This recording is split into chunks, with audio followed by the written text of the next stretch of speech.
Welcome to my another mini blog. সকলেই জানো আজকে রথযাত্রা, তাই প্রথমে সকলকে রথের শুভকামনা জানিয়ে আজকের ব্লগটি শুরু করলাম।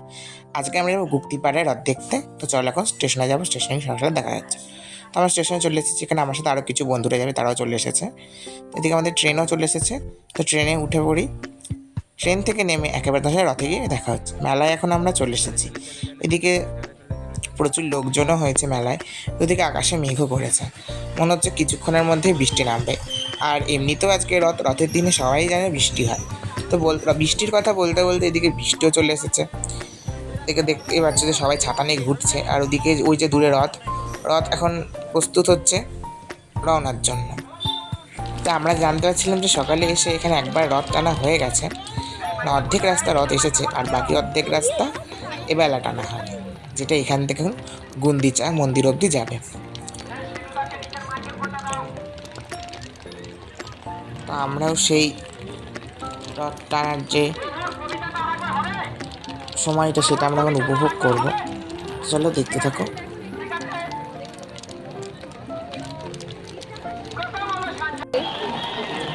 এখন রথ মনে টানা শুরু হচ্ছে আস্তে আস্তে, এখনই মনে শুরু হবে রথ টানা।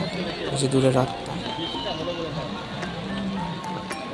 দেখতেই পাচ্ছ কিরকম বৃষ্টি হচ্ছে জোরে। ও প্রচুর দর্শনার্থীদের ভিড় হচ্ছে।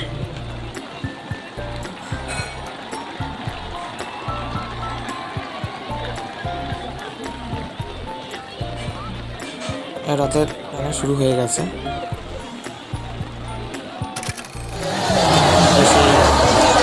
বৃষ্টি থেমে গেছে, শুরু হচ্ছে।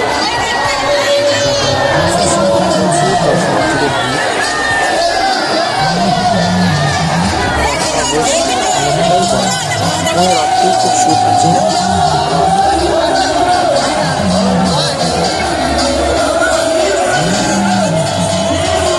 এটি হুগলি জেলার একটি প্রাচীন পাড়া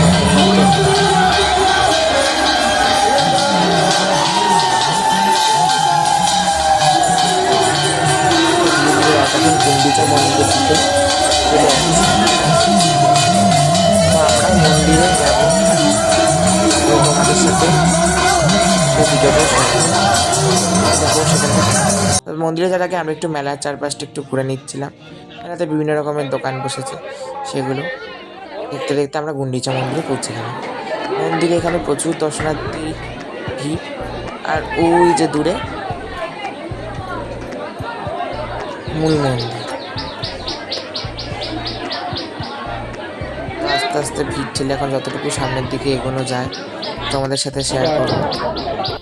এই যে তোমরা দেখো, জগন্নাথ দেবের মূর্তি, জগন্নাথ বলরাম সুভদ্রা সকলেই এখানে রয়েছে। প্রচুর ভিড় ঠেলে অনেকটা সামনের দিকে আসতে হয়েছে। লাস্টে আমরা পকোড়া খেয়ে বাড়ি চলে এলাম। আমার সাথে তোমাদের কিছু ছবি শেয়ার করলাম।